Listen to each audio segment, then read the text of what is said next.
Back segment tonight, President Obama talking about illegal drugs in America.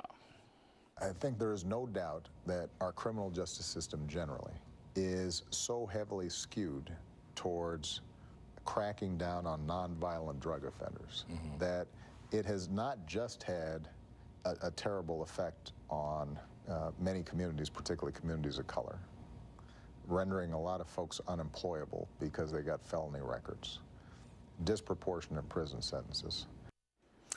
So let's take a look at this non-violent offense ruse.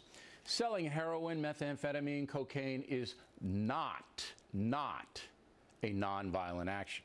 Those substances can kill you, enslave you. They ruin lives and families. Those are violent things if you accept one of the definitions of the word violence: great destructive force or energy.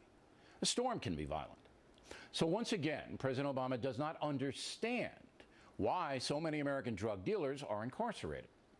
With us now here in New York, Monica Crowley, and from Washington, Kirsten Powers. What say you, Ms. Powers? Well, the president's completely right.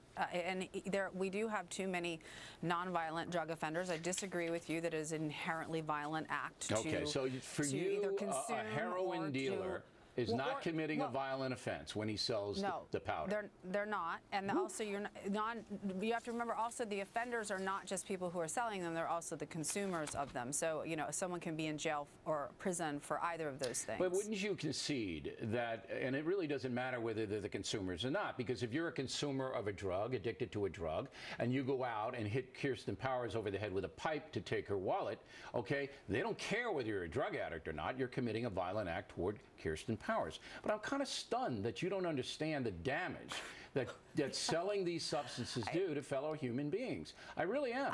I'm stunned that you think the fact that I'm disagreeing with you means that I don't understand something. It's not a matter something. of disagreement. It's a matter of seeing things for what they are. No, it's not, because it's not. That's not how our legal system is set up. It is not an act of violence. An act of violence would be what you described, hitting somebody over the head. Why are the penalties so strict for drug sale? It was part of the war on drugs, which has been a colossal failure, and I think that pretty much everybody recognizes that.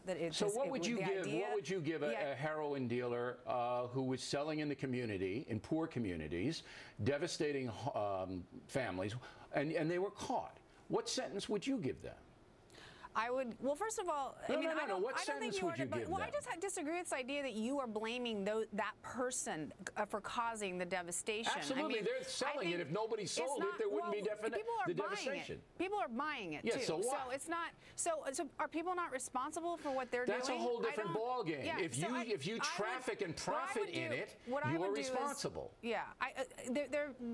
Look, the way that we're handling it is not working, and it's working for me. I'd give them more time.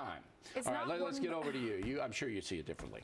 Well, I see it the way you see it, which may not be a surprise. But we've talked about this on this program before, and I've agreed with you that I think that the dealers are the ones ultimately responsible. Of course, the users, the consumers are responsible They bear as well. Some responsibility, correct. okay? But I think not like dealing drugs should be classified as a violent offense, and those who are engaged in it should be treated as such. You go into any drug-addled community in America, you watch a show like The Wire, you can see the human wreckage all around you. Of course, it's right in front of you. It takes apart families, it takes apart communities. And it preys upon poor people who don't have any hope. Well, that's exactly right. Now, do you know that in Singapore there is no drug problem? Do you know that? I did a paper on this when I was at Harvard.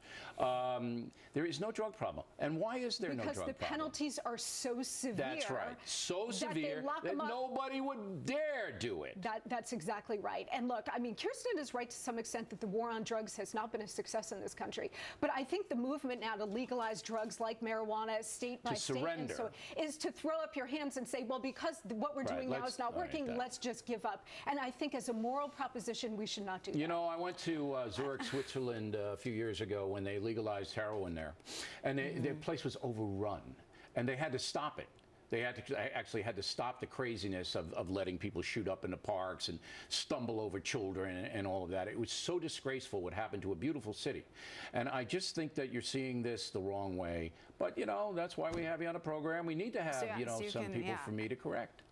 Yeah, Bill, I think I'm really hoping that you're going to come around on this issue because you are so wildly off base. Don't bet on it. I think trafficking in drugs is one of the lowest things you can do. The idea that both of you think that you both have admitted that the war on drugs isn't working, that the sentencing isn't working, and yet you still think we should keep on doing it. I do. I give it more. It doesn't make it. But it doesn't make any sense. I'd adopt a lot of the Singaporean stuff. I wouldn't kill them, but they'd be up in the federal penitentiary in Alaska chopping rocks. Bill? You want us to be like Singapore? Like that's the legal system you want? I just said I wouldn't do it to that extent, but I'd wipe it out. Believe me. All right, last word, Monica Crowley. What I reject is the social justice argument that you just heard from the president there. But keep in mind, Colorado is one of the states that legalized marijuana for recreational use, and the Democratic governor of that state has now come out and said that was a huge mistake. Okay, guys, good debate.